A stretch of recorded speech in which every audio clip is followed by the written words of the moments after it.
Kaum Samud berasal dari anak Nabi Nuh yang bernama Sam. Kaum Samud adalah kaum yang bijak dalam pembinaan dan pengukiran. Selepas lama-kelamaan kemudian mereka mula menyembah berhala. Lalu Allah mengutuskan Nabi Saleh alaihi salam untuk mengajak kaumnya berbalik kepada Allah. Mereka telah menyuruh Nabi Saleh mencipta unta dari gunung, tetapi Nabi Saleh meletakkan syarat padanya. Selepas unta tersebut keluar dari gunung, mereka semua percaya. Selepas beberapa masa kemudian mereka membuat rancangan untuk membunuh unta tersebut serta Nabi Saleh, orang-orang yang mengikuti Nabi Saleh, keluarga yang berkaitan. Allah menurunkan azab yang pedih kepada mereka. Saksikan video penuh ini untuk mendapatkan penerangan yang lebih menarik serta pengajaran ataupun iktibar yang perlu diambil.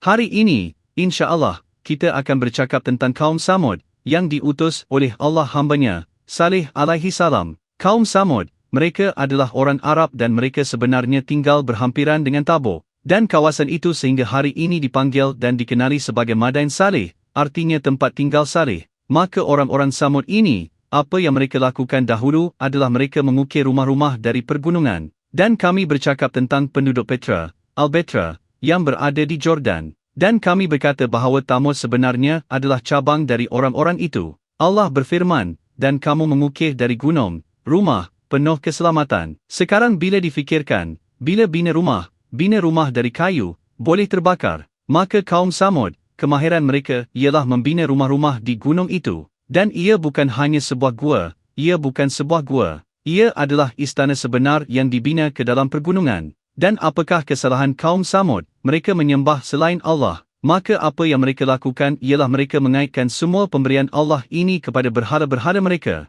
Adakah mereka bijak? Dalam erti kata dunia, mereka adalah bijak. Mereka mempunyai ijazah mewah dan PhD mereka dalam bidang ini dan mengukir di pergunungan. Mereka jelas sangat berjaya dalam kecerdasan dan kemahiran mereka. Tetapi apabila datang kepada Allah, mereka adalah makhluk yang paling jahil. Saleh alaihi salam datang kepada mereka, menyuruh mereka menyembah Allah, menyuruh mereka mengingati nikmat Allah ke atas mereka, kerana apa yang mereka ada bukan dari tangan mereka sendiri, ianya daripada Allah. Maka wajarlah seseorang itu bersyukur kepada Allah atas pemberian itu sebelum Allah mengambilnya daripada mereka. Maka Saleh alaihi salam akan menyeru mereka kepada Allah dan berdebat selalu dengan mereka. Maka mereka menjadi muak. Maka pada suatu hari apa yang mereka katakan kepada Saleh alaihi salam? Mereka berkata, kamu melihat gunung ini, kami mahu anda mengukir unta dari gunung, unta hidup. Kami mahu kamu mengukir seekor unta betina dari gunung yang masih hidup dan sedang hamil. Dan ia sangat besar. Mereka menggambarkan,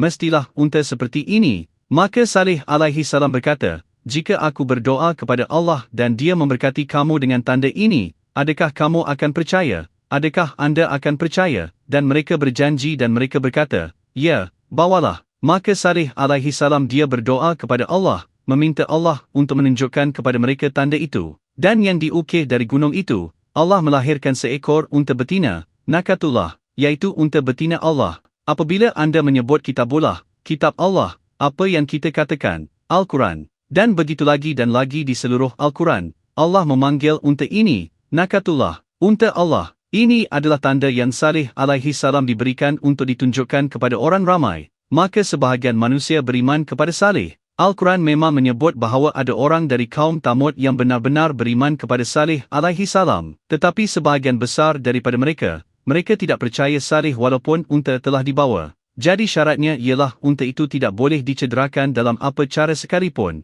Bahawa ini adalah Nakatullah dan bahawa mereka tidak boleh membahayakan unta. Dan bahawa unta akan minum satu hari dari air dan mereka akan minum pada hari lain. Ini adalah unta yang sangat besar dan satu tanda dari Allah, ia akan meminum air seluruh kaum Samud, dan ia ada sepanjang hari untuk minum. Dan pada hari ketika mereka tidak minum dari air itu, mereka sebenarnya minum dari susu unta ini. Susu secukupnya untuk diberikan kepada seluruh kaum Samud. Dan berapa ramai orang yang kita bicarakan, ini adalah kabilah Samud dan ini adalah Nakatullah. Ia mengandung unta itu. Ia adalah unta betina dan ia sedang bunting dan ia melahirkan anak unta betinanya. Apabila unta betina dibawa kepada mereka, Nakatullah, apabila mereka melihat tanda itu kepada Allah mereka mengingkari ayat itu. Apabila Saleh alaihi salam membawa dakwah kepada mereka, mereka menjawab, Kat kunta fina marjun. Marjun seperti yang dikehendaki. Artinya Saleh alaihi salam sangat bijaksana, sangat kuat, sangat tampan.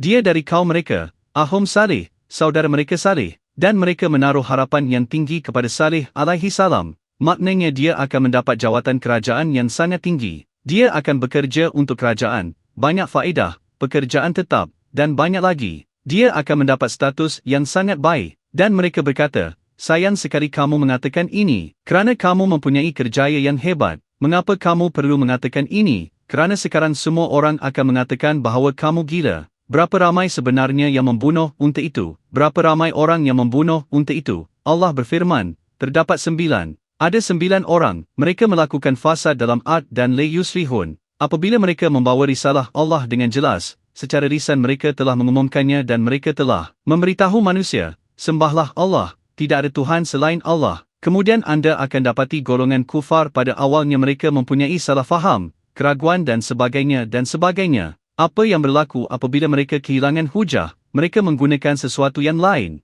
Mereka menggunakan keganasan. Mereka menggunakan kekerasan. Orang kufar, mereka beralih kepada mengusir. Mereka mahu mengusirnya dari negeri itu. Mereka beralih kepada penahanan. Mereka berpaling kepada membunuh para nabi. Dan bukan sahaja mereka mahu membunuh Nakatullah, tetapi ramai orang tidak menyedari bahawa selepas mereka membunuh Nakatullah mereka cuba pada malam-malam berikutnya untuk membunuh Nabi Saleh. Allah berfirman, mereka berkata, yang mereka janjikan, bahawa kami akan membunuhnya pada malam hari. Dan mereka bukan sahaja mahu membunuh Saleh alaihi salam, tetapi mereka akan membunuh seluruh keluarganya. Dan sekali lagi anda faham bahawa orang-orang ini, mereka tidak akan berhenti. Mereka akan terus mencederakan keluarga orang yang menyeru kepada Allah. Mereka akan meneruskannya. Dan ini adalah niat mereka. Dan sudah tentu Allah menyelamatkannya sebelum mereka dapat membunuhnya. Berapa ramaikah mereka?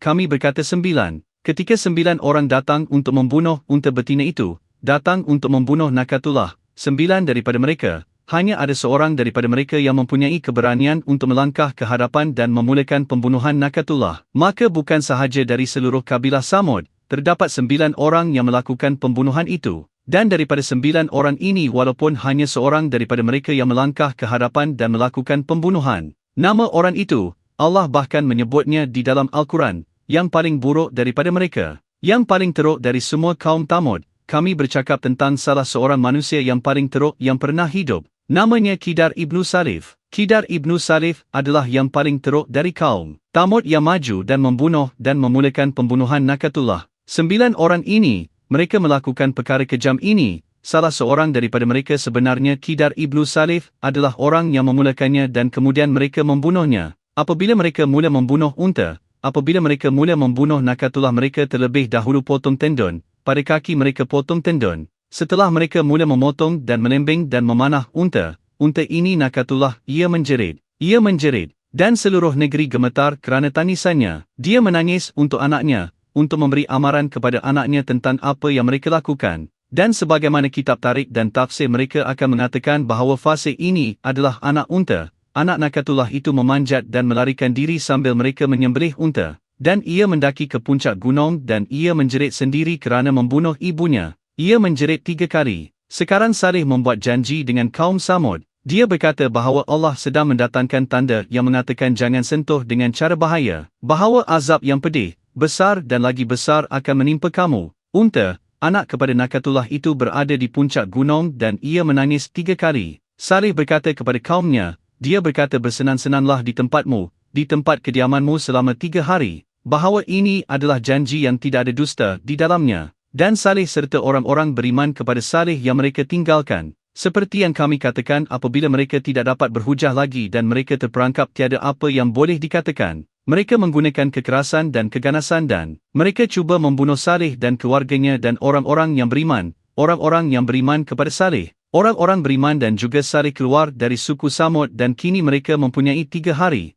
Maka mereka orang yang kejam mula berpesta dan mereka mengejek dan mengejek. Dan begitulah pada hari pertama muka mereka menjadi kuning. Pada hari kedua wajah mereka merah dan kemudian mereka berkata seperti oh tiada azab telah datang. Ha ha ha dan kemudian hari ketiga datang dan muka mereka menjadi hitam dan mereka berkata hari ini hari ketiga. Di manakah hukuman? Di mana hukuman? Dan mereka ketawa dan mereka mengejek sehinggakan mereka berlebih-lebihan dalam ejekan mereka yang mula mereka memakai kafan. Mereka memakai kain kafan mereka dan mereka meletakkan hanut itu seperti menjadi mayat sebagai ejekan. Ianya seperti pesta seperti Halloween atau sesuatu seperti itu, bahawa mereka berpakaian seperti orang mati dan mereka mengatakan hari itu adalah hari ketiga, dan kemudian pada hari ketiga itu Allah menurunkan azabnya mengerikan apabila ini awan hitam berkumpul di atas, di mana kaum Samud tinggal. Lalu gelombang bunyi yang kuat berlaku, kilat yang besar menyambar orang-orang tersebut, berlakunya ribut yang kuat, orang-orang Samud di luar gunung pun mati. Dan juga berlakunya gempa bumi yang menyebabkan kaum Samud yang tinggal di dalam gunung pun mati dihempap oleh batu-batu yang besar.